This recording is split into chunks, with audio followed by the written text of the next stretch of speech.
Hi అండి. Home harvest ఛానల్‌కి స్వాగతం అండి. ఈరోజు వీడియో వచ్చేసి వాటర్ లిల్లీస్ అనమాట. సీజన్ వస్తేనే ఎంత బాగా వచ్చాయి చూడండి. నిన్న పువ్వులన్నీ వచ్చాయన్నమాట. ఒక 1 వీక్ నుంచి ఇలా మొగ్గలు వచ్చేసి స్టెమ్స్ వచ్చాయి. తర్వాత ఇలా పువ్వులు వచ్చాయన్నమాట. ఇది శివరాత్రి రోజు మా చెట్టు పువ్వులన్నమాట, అరిటాకులు.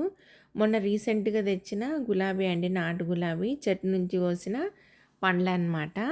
శివరాత్రి రోజు మా హాస్పిటల్లో ఇలా వేశారు ముగ్గు. నేను 4 డేస్కేమో వెళ్ళాను. అప్పటికంతా అట్లా ఉందన్నమాట. ఇక్కడ రాజు అంతా రోడ్ అంతా క్లీన్ చేస్తూ ఉన్నారు. ఈ చెట్ల కింద అంతా మన్ను ఉంటుంది కదండి, ఇదంతా వాటర్తో కడిగేస్తున్నాడనమాట. రెగ్యులర్గా మామూలుగా నూకినా కానీ ఇట్లా వీక్లీ వన్స్ అన్నా వీక్లీ ట్వైస్ అన్నా వాటర్తో తడిపేస్తామండి, అంతా కడిగేస్తామన్నమాట. ఇలాగుంది బయట. మళ్ళీ రీసెంట్గా నేను 3 డేస్ బ్యాక్ మరి ఇట్లా అంతా కడిగాను అనమాట వాటర్తో. ఇప్పుడు దుమ్ము గాలి వల్ల ఎక్కువ వస్తూ ఉంది, మాకు లైట్గా వర్షాలు కూడా పడుతూ ఉన్నాయి. ఫైనల్ లుక్ ఇదన్నమాట. రాజుకి చెప్పాల్సిన పని ఉండదన్నమాట, ముందు నుంచి వేస్తున్నాడు కాబట్టి తనకి ఐడియా ఉంటుంది. తను లేనప్పుడు నేను చేసుకుంటాను. ఇట్లా నీట్గా చేసేస్తాడు. అలాగే గిన్నెలకైతే నేను అసలు ఫిదా అయిపోయానండి. ఎంత నీట్గా కడిగాడో, కొత్తవా అన్నట్టు ఉన్నాయన్నమాట. కొన్నప్పుడు కూడా ఇట్లా ఉన్నాయో లేవో తెలియదు. వెళ్ళి చూసేసరికి ఇలా నీట్గా కడిగాడు. దేంతో కడిగామంటే చెప్పలేదన్నమాట, ఓన్లీ స్క్రబ్బర్ అన్నాడు. చాలా నీట్గా కడిగాడు. నేను కూడా ఇంత నీట్గా కడగానండి. అలాగే ఈ ఫ్యాన్స్ అన్నీ క్లీన్ చేసినాడు అనమాట. యాక్చువల్గా మేము ఎలక్ట్రీషియన్ని రమ్మంటే అతను మరి వస్తా అని అలాగే పోస్ట్ పోన్ చేశాడు. నాకైతే ఇంక ఇప్పితే మళ్ళీ ఫిట్ చేసేకి రాదనేసి ఊరికే బ్రష్తో క్లీన్ చేసేదాన్ని. ఈసారి మాత్రం రాజు దాన్ని ఇప్పి మళ్ళీ తనే ఫిట్ చేశాడనమాట. చూడండి, కొత్త వాటిలాగా అయ్యాయి. ఇవన్నీ రోజు ముగ్గులు, రోజుకో వెరైటీ ముగ్గులు వేస్తాడనమాట. అంటే మాకు రోజు పేడ తలిపి ముగ్గేస్తాము, అందుకనేసి ఇంకా తను వేస్తున్నాడు. ఈ ఫ్లవర్స్ చాలా బాగా పూస్తున్నాయండి, 10 రోజులు ఉంటున్నాయి. రీసెంట్గా హార్వెస్ట్ చేసిన జామకాయలు, పప్పాయ అండి.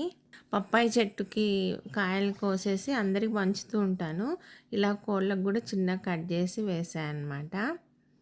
ఇక్కడ పప్పాయ పండ్ల కోసం రోజు బడ్స్ వస్తాయండి. అవి భలే వెరైటీగా ఉంటుందన్నమాట. కలర్ కూడా ఈసారి ఎప్పుడైనా నేను వీడియో తీస్తాను. ఆ పప్పాయ పండు అంతా అవే తిన్నాయన్నమాట. ఇక్కడ జామకాయ మాగింది, ఇదైతే భలే టేస్ట్ ఉందండి.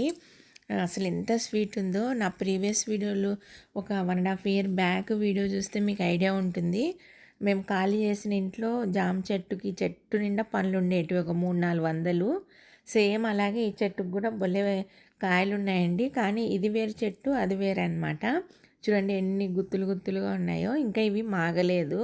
ఇది కోసాడనమాట రాజు, చాలా స్వీట్ ఉంది. ఇది ఇయర్లీ 2 టైమ్స్ పండ్లు వస్తాయండి, చాలా బాగుంది. ఇవన్నీ ముగ్గులు. తను లేనప్పుడు కూడా నేను ఈ విధంగా అంతా నూక్కొని నీట్గా పెట్టుకుంటాను అనమాట. వాళ్ళే ఉండాలి, వాళ్ళే చేయాలని ఏమీ లేదు. ఇదంతా నేను చేసుకున్నా. ఇది నిన్న మార్నింగ్ అండి, పొద్దున పోయేసరికి ఇలా ఉంది మా ఆవులు. తర్వాత వాటన్నిటిని ఎత్తేసి అంతా క్లీన్ చేసాను అనమాట. క్లీన్ చేసిన తర్వాత ఇలా ఉంది. వర్షం పడుతుందేమో అనేసి లోపలే కట్టేసి వాటికి అన్నిటికీ స్నానాలు చేయించాను అనమాట. మరి వాటికి వాటర్ పెట్టేసి గడ్డేసి వచ్చాను, ఎందుకంటే మళ్ళీ మధ్యాహ్నం నేను వెళ్తాను అనమాట. అంతవరకు అవి నీళ్ళు తాగి గడ్డి తింటూ ఉంటాయి. ఇవన్నీ కడిగేసాను. ఎప్పుడు ఆవులకి నీళ్ళు పోస్తామో అప్పుడే అన్నీ కడిగేస్తాం అనమాట, బకెట్లో అన్నీ. అలాగే కేజీలు కూడా కడిగేసాను. చెట్లకంతా ఆకులకి వాటరింగ్ చేసాము. చాలా మంచిగా అనిపించింది. ఓకే అండి, బాయ్ అండి. వీడియో ఎలా ఉందో కామెంట్ చేయండి.